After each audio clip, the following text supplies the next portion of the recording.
for coming together at this time and for being in a position to present your positions succinctly and covering important areas. Of course, this is kept to the proof and taking time to review the exhibits and we make the following findings and observations. The defendant has been charged with first-degree murder and aggravated assault. The case is further set for a preliminary hearing on October 23rd at 9 a.m. The state at this time has not made any kind of final decision in regard to seeking the death penalty, but is in a position that's considering that. Tennessee Code annotated 4011-102 creates an exception to the right to bail in capital cases where the proof is evident or the presumption great.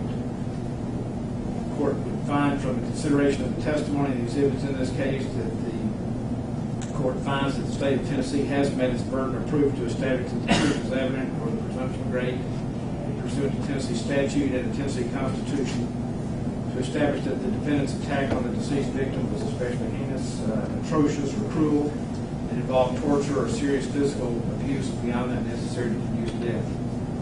The court also finds that the defendant's conduct constituted a threat to the grandmother on the same occasion in which the defendant's mother was murdered.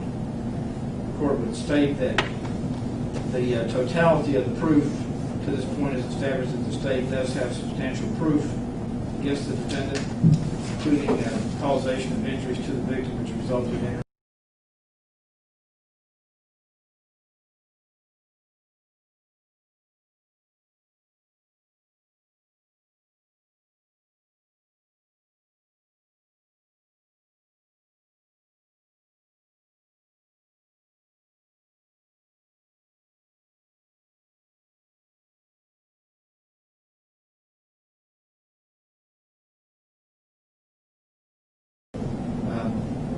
Further finds the defendant poses a danger to the public and a grave threat not to show up for hearings or for a trial based upon his conduct immediately after this event and the very serious nature of the event itself.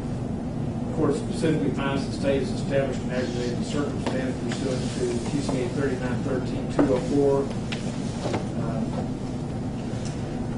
5. The murder was especially heinous, atrocious, or cruel, that it involved torture or serious physical abuse beyond that necessary to produce death.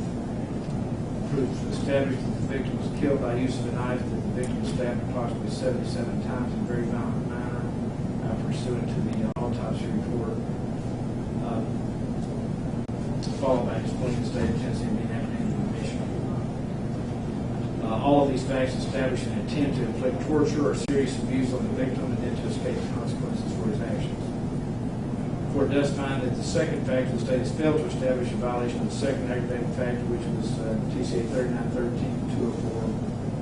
3913-204-3, which alleged that the defendant knowingly created a great risk of death to two or more persons other than the victim murdered during the act of murder.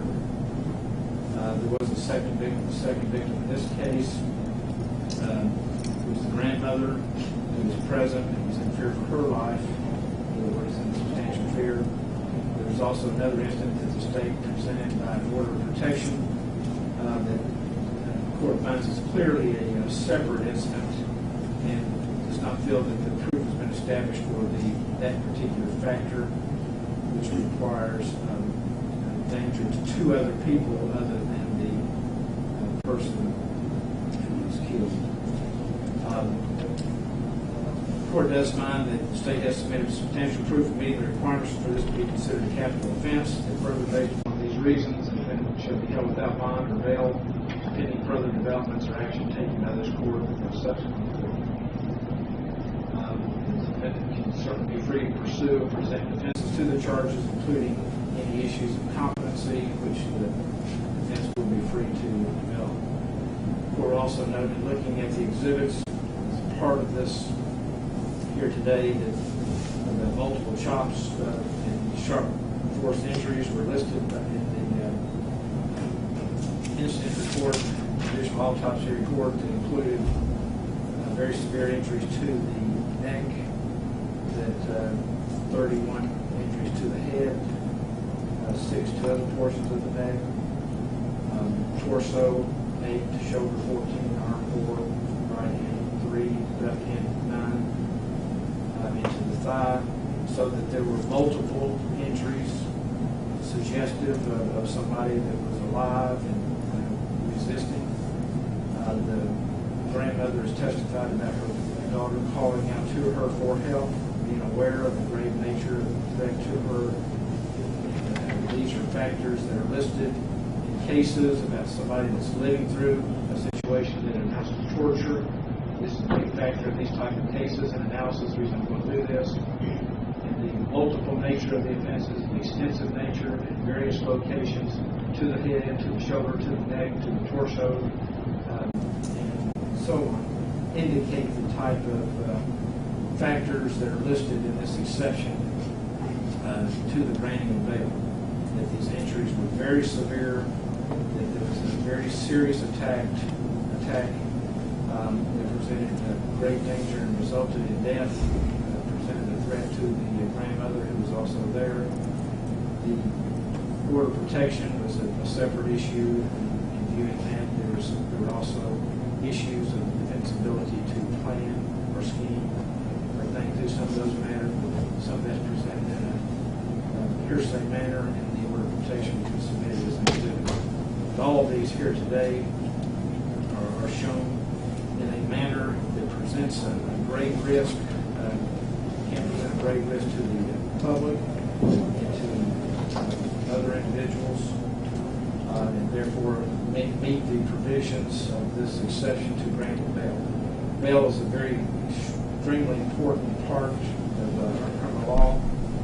It is something that somebody is presumed to have. The court takes these issues extremely seriously. This right is a great right. It's an important right under the presumption of innocence. This particular provision, this is in an early stage. The court's not able to take everything in, but we wanted to have this opportunity for the defense to hear some of the proof, the court hear some of the proof, and make this early determination, because bail opportunities do come early in the process. There will be further opportunities for this court and other courts to evaluate matters, and the court will reserve the right to review that in the future with things progress. But at this time, the court has time to make those findings. Is there anything that I've left out, anything that you have a question about? No, Your Honor. No, Your Honor. Any objection to withdrawal of the exhibits, Mr. Isaacs? You got a copy, sir. None. Thank you, counsel. Thank you, Judge. All rise.